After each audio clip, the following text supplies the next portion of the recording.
The small village of Thornfield, cradled in a rolling countryside of golden fields, ancient hedgerows, and mist-shrouded hills, pulsed with the quiet, deceptive rhythm of a late summer evening, the kind that cloaks a place in an uneasy stillness as night unfurls its dark, suffocating tendrils. The air was thick with the sweet, cloying scent of wildflowers wilting under the fading sun, their petals curling inward as if in fear, the earthy musk of freshly turned soil from the fields where farmers toiled until dusk, their hands stained with the blood of the earth, and the acrid tang of wood smoke curling from cottage chimneys, a tapestry of rural life that masked the ancient secrets buried beneath the village's idyllic facade. Secrets that whispered in the wind, in the creak of the trees, in the shadows that stretched too long. The streets were narrow and winding, their cobblestones worn smooth by generations of footsteps, lined with stone cottages draped in ivy that clung like skeletal fingers, their windows glowing with the warm flicker of oil lamps and the occasional electric bulb, casting long, wavering shadows that danced with the evening breeze, shadows that seemed to move with a purpose, a malice. Thornfield was a place where time seemed to linger, its residents bound by tradition, superstition, and the shadows of the forest that loomed at its edges, a forest whispered to hold the restless spirits of those who dared to cross its boundaries, a forest where the trees bore the scars of ancient runes, carved by hands long dead, their meaning lost but their power undiminished.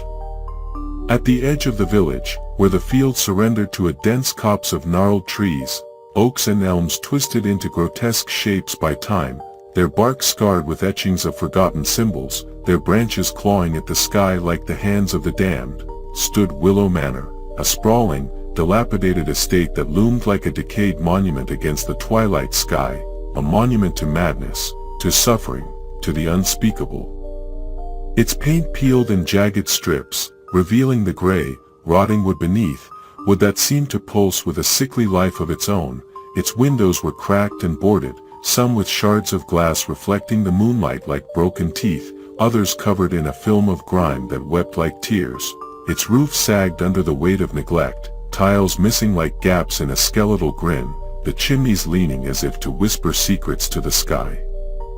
The manor was a whispered legend in Thornfield, a place of dread and mystery, its history a patchwork of tragedy, tales of a madwoman locked in its upper rooms, her screams echoing through the night, heard by villagers miles away, of strange lights flickering in the dead of night, seen by late-night travelers who swore they saw faces in the glow, of a curse that seeped into its very foundations, a curse tied to the women who had lived and died within its walls, a curse that began with the manor's first mistress, Abigail Harrow, who, in a fit of despair, had taken her own life in the nursery, her blood staining the walls, her spirit the first to be trapped in the yellow wallpaper that would become a gateway to torment. The manor had claimed others over the centuries, governesses, maids, daughters, wives, all women, all driven to madness by the walls, their stories a litany of suffering that the villagers whispered about in hushed tones, their names etched into the village's memory like scars. Eliza, the governess who hung herself in the attic, her diary filled with sketches of the wallpaper's pattern. Margaret, James's aunt, found with her fingers bloodied, her eyes wide with terror, her death ruled a suicide. But whispered to be the result of the manor's curse, countless others, their faces forgotten but their screams eternal.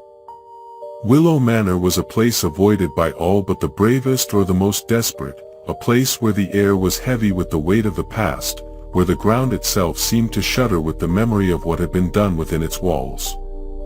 Tonight, as the clock edged toward 9:13 p.m. on a quiet Saturday, the manor was no longer vacant, its shadowed halls echoing with the tentative steps of its newest occupants, the air thick with the promise of something sinister, the silence a prelude to a nightmare that would unravel over months, a nightmare that would stretch into an abyss of torment, its tendrils reaching into the very soul of Thornfield. Inside, Clara Henshaw, a 28-year-old woman with pale skin that seemed to glow faintly in the dim light, as if drained of life, dark hair pinned loosely with strands escaping like tendrils of shadow, and hazel eyes that held a quiet intensity tinged with a growing unease that bordered on dread, sat on the edge of a worn chaise lounge in the upstairs nursery, her hands resting on her lap, her fingers twisting a handkerchief into knots until the fabric frayed, then tore, her knuckles white with the effort. She was a writer, her mind a labyrinth of stories and half-formed ideas, her body weakened by a recent illness, a nervous condition, her husband called it, though she felt it as a suffocating fog that clouded her thoughts, a weight that pressed on her chest, a whisper of despair that had haunted her since the birth of her daughter 5 years ago, a darkness she couldn't name but felt in her bones, a darkness that had grown with every sleepless night, every moment of doubt, every tear she shed in silence. Clara had once been vibrant, her stories published in small literary journals, her words a dance of light and shadow that captivated readers, her imagination a wellspring of beauty and terror, but the illness had stripped her of that vitality, leaving her a fragile shell of her former self, her creativity stifled by exhaustion, doubt, and the constant pressure of James's expectations, his insistence that she conform to his ideal of a perfect wife, a perfect mother, a perfect patient. Beside her stood her husband, Dr. James Henshaw, a 32-year-old physician with a stern jaw shadowed by stubble, graying temples that spoke of early stress from years of tending to the sick in bustling cities, and a voice that carried the unyielding authority of his profession, his hands steady but his eyes betraying a flicker of concern masked by his clinical demeanor, a concern he buried beneath layers of control, his need to fix, to heal, to dominate. They had moved to Willow Manor a week ago, seeking a quiet retreat where Clara could recover under James's meticulous care, the estate a reluctant inheritance from his late aunt, Margaret Henshaw, who had died under mysterious circumstances, found in the nursery, her fingers bloodied, her eyes wide with terror, her body surrounded by strips of the yellow wallpaper. Her death ruled a suicide but whispered to be the result of the manor's curse, a curse James dismissed as village superstition. Though the villagers' warnings lingered in his mind, a seed of doubt he refused to acknowledge. The isolation of the manor, far from the noise of city life, was meant to be a balm for Clara's frayed nerves, but it now felt like a cage, its walls closing in with every passing day, the air heavy with the scent of decay, the shadows thick with the weight of the past. Their young daughter, Lily, a 5-year-old with bright curls that bounced with every movement, a mischievous laugh that once filled their home with joy but now sounded hollow, and blue eyes that held a wary glint as she sensed the tension in her parents, played on the floor with a wooden doll, its painted face chipped, its dress torn, its glass eyes reflecting the lamplight with an eerie glint, as if the doll itself watched, waited, its presence a silent witness to the growing darkness, her giggles a rare sound in the cavernous, dust-choked room, the air thick with the scent of mildew, decay, and something else, something metallic, something wrong. "This place is perfect, don't you think?" James said, his tone warm but laced with a firmness that brooked no argument, as he adjusted the heavy curtains, the fabric thick with decades of dust that rose in clouds, clinging to his hands, the window overlooking the copse where shadows writhed in the moonlight, the glass streaked with grime and spiderwebs that glistened like lace, the view a dark expanse where the trees seemed to lean inward, their branches clawing at the sky, the moonlight casting shadows that moved like specters, their forms humanoid, their motions unnatural. The fresh air, the quiet, it'll do wonders for your nerves, Clara. You'll see, a few weeks here, and you'll be back to your old self, writing those lovely stories again, maybe even something new inspired by this old place, something to keep you occupied without taxing your mind. His smile was tight, a mask for the worry he hid, his hands lingering on the curtain as if to shield her from the view, the copse a place the villagers avoided, a place where children dared not play, where the air was said to carry the whispers of the lost, the damned, the forgotten. Clara forced a smile, her lips trembling, her hazel eyes drifting to the walls, where faded yellow wallpaper clung in uneven, curling strips, its pattern a chaotic swirl of curves, loops, and lines that seemed to writhe under her gaze, the hue a sickly mustard that caught the lamplight in a way that made her stomach churn, the edges peeling to reveal the gray plaster beneath, streaked with what looked like faint, rust-colored stains that glistened wetly, as if the walls wept blood. "It's different," she said, her voice soft, a thread of unease weaving through it, her fingers tightening on the handkerchief until it tore completely, the pieces falling to her lap like dead leaves, her knuckles white with the effort, her breath shallow. "The wallpaper, it's odd. Makes me feel watched, like it's alive somehow, like it knows me, knows my thoughts." Her words hung in the air, a confession she barely dared to voice, her gaze fixed on a spot where the pattern seemed to bulge, a faint outline suggesting a face with hollow eyes, a mouth stretched in a silent scream, the lines twisting into a shape that seemed to pulse with every flicker of the lamp, the eyes seeming to follow her, to bore into her soul. James chuckled, a sound meant to reassure but edged with impatience, crossing the room to her side, his boots scuffing against the warped floorboards, the sound a grating echo in the silence, his hand resting on her shoulder, his touch a mix of comfort and control, his fingers pressing into her flesh with a firmness that made her wince, his voice a low reprimand. "Nonsense, my dear. It's just old decor, needs a good scrubbing, that's all. You're letting your imagination run wild again, and that's what got you into this state in the first place. Imagination is a dangerous thing for a mind as fragile as yours right now. It leads to delusions, to hysteria. Rest is what you need, and I'll handle the rest. Trust me, I know what's best." He glanced at Lily, who was humming a disjointed tune, her doll dancing in her small hands, its head lolling to one side as if broken, its glass eyes catching the light in a way that made them glow, and nodded, his expression softening slightly. "I'll check on the kitchen, dinner should be ready soon.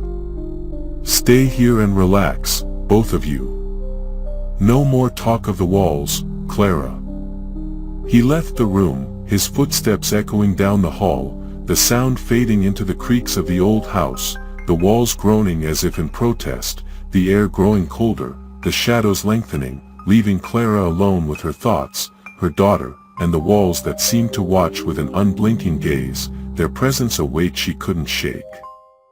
As James departed, Clara's gaze returned to the wallpaper, the yellow hue intensifying under the flickering lamplight, the pattern a labyrinth of spirals that seemed to pulse, to breathe, to shift with every blink, the air growing colder still, the room filling with a damp, musty scent that wasn't there before, a scent that reminded her of wet earth, of decay, of graves left untended, the scent mingling with something metallic, something that tasted of blood on her tongue. She shook her head, attributing it to fatigue, the late hour, now 9:20 p.m., pressing on her eyelids, her body heavy with exhaustion from the move, her mind clouded by the medication James insisted she take, small white pills that dulled her senses but did little to quiet the whispers in her thoughts, whispers that seemed to grow louder with every passing moment, whispers that seemed to come from the walls themselves. She picked up her journal from beneath a cushion, its leather cover worn and stained with ink, her pencil scratching notes for a story, a tale of a woman trapped in a room, her mind unraveling as the walls closed in, the words a lifeline to her sanity, a rebellion against James's rules, her hand trembling as she wrote, the pencil leaving jagged lines that mirrored the pattern on the wall. But as the hours crept by, the pattern began to change, or so it seemed, faint shapes emerging from the chaos, a face with hollow eyes staring back, its pupils black voids that seemed to drink in the light, to devour her gaze, a hand with elongated, skeletal fingers reaching from the wall, its nails jagged and yellowed, crusted with what looked like dried blood, the lines twisting into a silent scream that echoed in her mind. A scream she could almost hear, a sound that made her heart race, her breath coming in shallow gasps.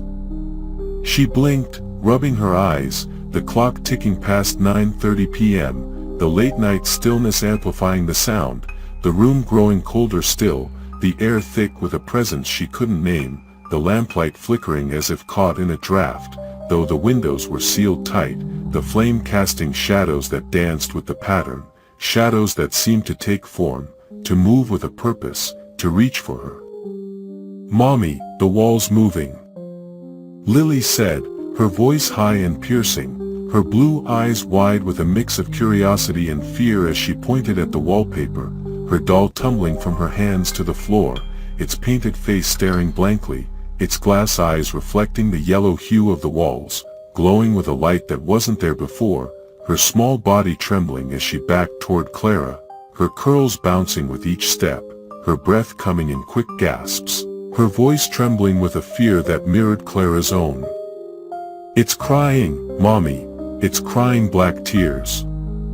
Clara laughed, a nervous, brittle sound that cracked in the silence, her hand reaching for Lily, pulling her close, her arms trembling, her voice unsteady as she tried to soothe her daughter, though her own heart pounded with dread, her eyes darting to the wall, where the face was clearer now, its hollow eyes following her every move, the hand stretching toward the ceiling, its fingers curling as if to grasp something unseen, the pattern a trap she couldn't escape, a web that tightened with every heartbeat, the yellow hue seeming to bleed into the air, a sickly fog that coated her lungs, making every breath a struggle. "It's just the shadows, sweetheart. The lamp's playing tricks, see how it flickers. It's nothing to be scared of, I promise." Her words felt hollow, her own doubt growing, her gaze returning to the wall, where the face seemed to weep, black ichor oozing from its eyes, dripping down the paper, pooling on the floor, the scent of decay intensifying, the room filling with a sound, a faint, keening wail that seemed to come from everywhere and nowhere, a sound that made her skin crawl, her stomach churn, her mind reel. Days turned into weeks, the manor becoming a prison of peeling walls, creaking floors, and whispering shadows, Clara's condition worsening under James's watchful, controlling eye, his presence a constant reminder of her confinement, his rules a chain she couldn't break. He prescribed rest, forbade writing, his voice a constant refrain, "You mustn't overtax yourself, Clara. Trust me, I know what's best for your delicate mind. No writing, no stories, no excitement, just rest, and you'll be well. You're not well enough to think for yourself right now." His tone a blend of concern and condescension, his hands checking her pulse with clinical precision, his presence a shadow that loomed over her freedom, his insistence on her fragility a blade that cut deeper with every word. She obeyed outwardly, her journal hidden under the mattress, its pages filling with frantic scribbles, sketches of the wallpaper's pattern, words that spilled from her mind like blood, descriptions of the faces she saw, the hands that reached, the whispers that haunted her sleep, her handwriting growing more erratic, the pages stained with tears, with ink, with the black ichor that seemed to seep from the walls, staining her fingers, her dreams, her soul. The yellow hue seeped into her dreams, a sickly stain that coated her thoughts, the faces multiplying, women trapped within the pattern, their hands clawing at the walls, their eyes pleading, their mouths open in silent screams, their whispers a faint hum that woke her sweating, her nightgown clinging to her skin, the clock striking 3 a.m. a signal of her descent, the room bathed in moonlight that made the wallpaper glow like a living thing, its surface pulsing with a rhythm that matched her racing heart, the air thick with the stench of rot, the walls weeping the black ichor that seemed to grow thicker, more viscous, with every night. One afternoon, as James tended patients in the village, his absence a rare reprieve, Clara sat in the nursery, her eyes fixed on the wallpaper, the pattern alive now, the women moving with a jerky, unnatural grack. Their hands pressing against the surface, their faces contorted in agony, their mouths opening in silent screams that she could now hear, a faint, keening wail that sent shivers down her spine, a wail that grew louder, more insistent, until it filled the room, the manor, her mind. "I see you," she whispered, her voice trembling, her fingers tracing the lines, the paper rough and damp under her touch, the faces responding, their eyes locking with hers, their whispers growing louder. Help us, set us free, join us in the pattern, you are one of us, you were always one of us.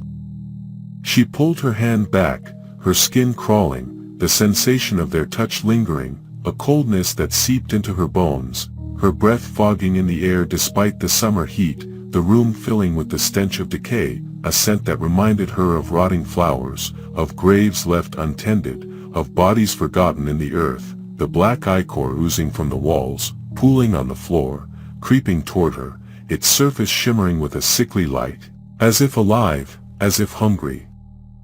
Lily entered, her doll in hand, its dress now stained with the black ichor, its glass eyes glinting with a malevolence that wasn't there before, as if the doll itself had become a vessel for the manor's curse, her voice soft and hesitant, her face pale, her blue eyes wide with terror. "Mommy, why are you talking to the wall? It's scary, it looks like it's crying, like it's bleeding, like it's coming for us." Her small hand tugged at Clara's skirt, her eyes darting to the wallpaper, her face paling further, her lips quivering as she pressed closer, seeking comfort in her mother's presence, her voice trembling, her breath hitching. "I don't like this room, Mommy. It makes bad dreams, it makes me see things, hear things. The doll talks to me, says I'll be next." "It's a game, darling," Clara said, forcing a smile, her mind racing, her heart pounding against her ribs, the whispers intensifying, the women's hands breaking through the paper, their fingers ghostly and skeletal, their nails jagged and yellowed, crusted with the black ichor, their voices a chorus. "You're one of us, join us, become the pattern, bring the child, she belongs to us too." She pulled Lily into her lap, her arms trembling, the room spinning, the wallpaper a prison she couldn't escape, its yellow hue a shroud that enveloped her senses, the faces merging with her reflection in the window, a mirror of her own descent, her own face beginning to mirror theirs, pale, hollow, haunted, her eyes sinking into her skull, her skin taking on a sickly yellow tint, her lips stretching into a rictus grin that she couldn't control, the black ichor staining her hands, her clothes, her soul. James returned, his face stern, his medical bag slung over his shoulder, his voice sharp with irritation as he saw Clara's flushed cheeks, her trembling hands, the terror in Lily's eyes, the black ichor staining the floor, the walls, the air thick with its stench. "Clara, what's this? You're upsetting Lily again, I told you, no excitement, no strain. Rest is your cure, and you're ignoring my advice, letting your mind run wild, letting this filth into our lives." He guided Lily out, his hand firm on her shoulder, his eyes cold as he glanced back, his voice lowering to a hiss, his face pale with a fear he couldn't hide. "I'll have the wallpaper removed tomorrow. It's clearly affecting your mind, delusions, hallucinations, all from this old paper. I should have acted sooner, I won't let this continue, I won't let this house destroy us." He left to prepare supper, his footsteps a fading echo, the promise of removal a distant hope that did little to ease the terror growing within her, the whispers a constant hum that followed her even as she tried to distract herself with Lily's bedtime routine, the doll staring at her from the corner, its eyes glowing with a light that wasn't there before, its painted mouth curling into a smile that mirrored the women's.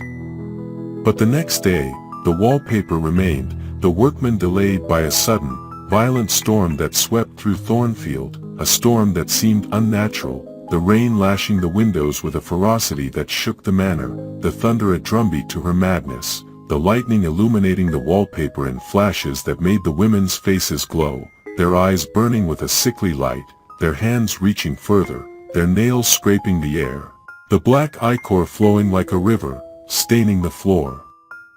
The walls, the ceiling, the air thick with its stench, the room a charnel house of her unraveling.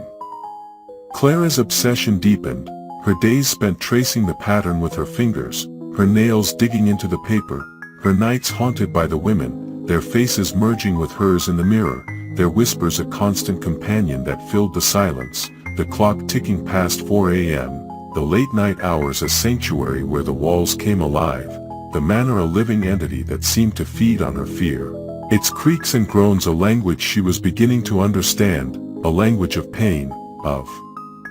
torment, of eternal suffering. Weeks stretched into months, then into a year, the manor a labyrinth of creeping horror, the wallpaper her obsession, her prison, her salvation, the women her companions, her tormentors, her sisters. The women grew more distinct, their faces reflecting her own features, her nose, her cheekbones, her hollowing eyes, their bodies pressing against the wall, their hands breaking free, their whispers a chant that filled her ears day and night. "You are us," they intoned, their voices a cacophony, the pattern a living entity that pulsed with their energy, the yellow hue a suffocating veil that seemed to seep into the air, a fog that coated her lungs, making every breath a struggle, the black ichor a constant presence, its surface shimmering with a sickly light, as if alive, as if hungry, as if it wanted her, wanted Lily, wanted James. Clara tore at it relentlessly, her hands a blur, the paper falling in heaps, the women emerging fully, their forms skeletal yet fluid, their eyes glowing with a sickly light, their mouths stretched in rictus grins that mirrored her own growing madness, their bodies dripping with the black ichor that stained the floor, the scent of decay overwhelming, the room a charnel house of her unraveling, the walls weeping, the ceiling dripping, the air thick with the stench of rot, the sound of their whispers a symphony of torment. She began to see the manor's history in the wallpaper, glimpses of the women who had lived and died within its walls, Abigail Harrow, the first mistress, her face a mask of despair as she took her own life, her blood staining the walls, her spirit the first to be trapped, Eliza, the governess, her eyes wild as she whispered to the walls, her body found hanging in the attic, her diary filled with sketches of the pattern, her last entry a scream in ink, Margaret, James's aunt, her fingers bloodied. As she tore at the paper, her screams echoing in the pattern, her death a mystery that haunted James's dreams, countless others, their faces a gallery of torment, their stories woven into the yellow hue, their pain a thread that bound them to Clara, their voices a chorus that demanded she join them, that Lily join them, that the manor claim them all. She spoke to them, her voice a whisper, then a shout, "I'll free you, I'll join you, I'll become the pattern, I'll give you what you want." Her hands tearing with a ferocity that left her nails broken, her fingers raw and bleeding, the paper a skin she shed, the women guiding her, their cold hands on hers, their whispers a hymn of madness, their touch a violation that seeped into her soul, her body, her mind. The villagers began to notice the changes, their whispers growing louder, their fear palpable. Old Mrs. Harrow, a descendant of Abigail, sat by her hearth, her hands trembling as she spoke to the baker, Mr. Ellis, her voice a rasp. "The manor's awake again," she said, her eyes darting to the window, the copse a dark stain against the sky. "I hear the screams at night, same as I heard when Margaret was there. It's taking another one, Henshaw's wife, Clara. We should have burned it down years ago." Mr. Ellis nodded, his face pale, his hands gripping his mug, his voice low. "My boys saw lights in the windows last night, yellow lights, flickering like eyes. We need to warn the doctor, get them out before it's too late." But their warnings fell on deaf ears, James dismissing them as superstition, his pride blinding him, his control over Clara tightening, his fear buried beneath layers of denial. Clara's descent deepened, her body changing, her skin taking on the yellow hue of the wallpaper, her eyes sinking into her skull, her hair falling out in clumps, her fingers elongating, her nails growing jagged, her voice a rasp that echoed the women's whispers. She began to see the women outside the nursery, their forms lurking in the halls, their hands reaching from the shadows, their faces appearing in the mirrors, the windows, the polished surfaces of the manor, their presence a constant, suffocating weight. One night, She found Lily in the hallway, her doll in hand, her eyes wide with terror, her voice a whisper. "They want me, Mommy. They say I'm theirs." Clara pulled her close, her hands trembling, the black ichor staining Lily's dress, the doll's eyes glowing, its painted mouth moving, whispering words that Clara couldn't hear but felt in her bones, words that promised torment, that promised eternity. James grew desperate, his attempts to save Clara failing, the wallpaper reappearing every time he tried to remove it, the women's forms growing more solid, their hands reaching for him now, their whispers a threat. "You can't stop us, you can't save her, you'll join her soon." He called for a priest, Father Thomas, a stern man with a weathered face, his hands clutching a crucifix, his voice steady as he performed an exorcism, the air thick with the scent of incense, the women's screams echoing through the manor, the walls shaking, the black ichor flowing like a river, the priest's prayers drowned out by their laughter, their forms lunging at him, their hands clawing at his flesh, his screams a testament to their power. His body found the next morning, his eyes burned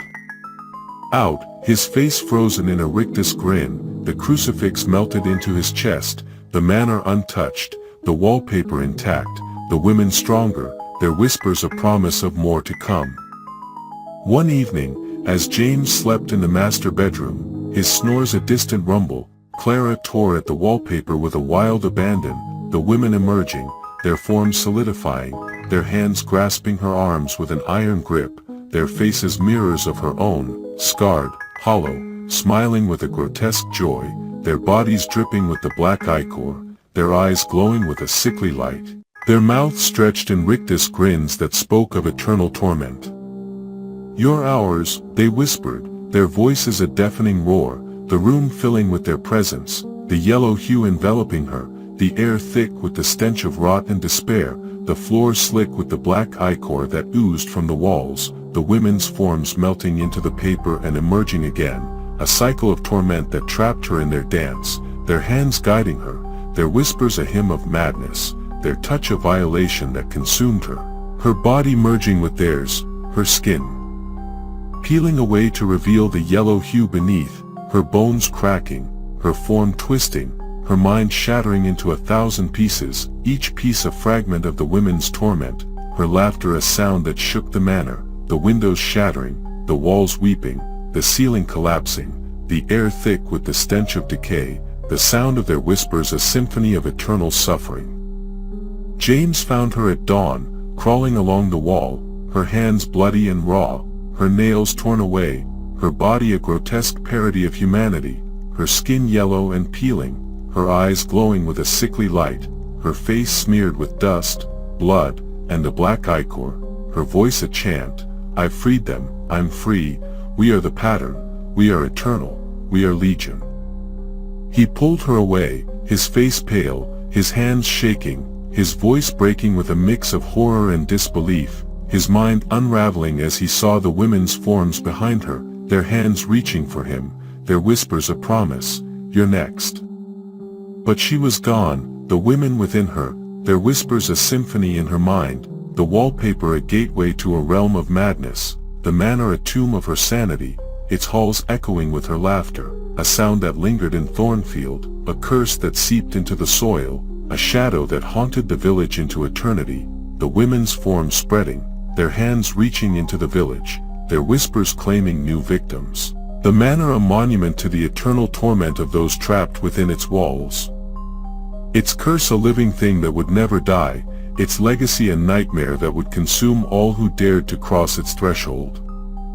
The aftermath was a nightmare of its own, the village descending into chaos, the manor sealed but its influence spreading, the yellow wallpaper appearing in the cottages, the women's forms lurking in the shadows, their whispers a plague that drove the villagers to madness, their screams echoing through the night, the copse growing darker, the trees twisting further, the air thick with the stench of decay, the black ichor seeping into the earth. The village a graveyard of the living, its residents trapped in an eternal torment, The manor's curse a living thing that would never die, its legacy a nightmare that would consume all who dared to cross its threshold, the whispers a promise of an abyss that stretched into eternity.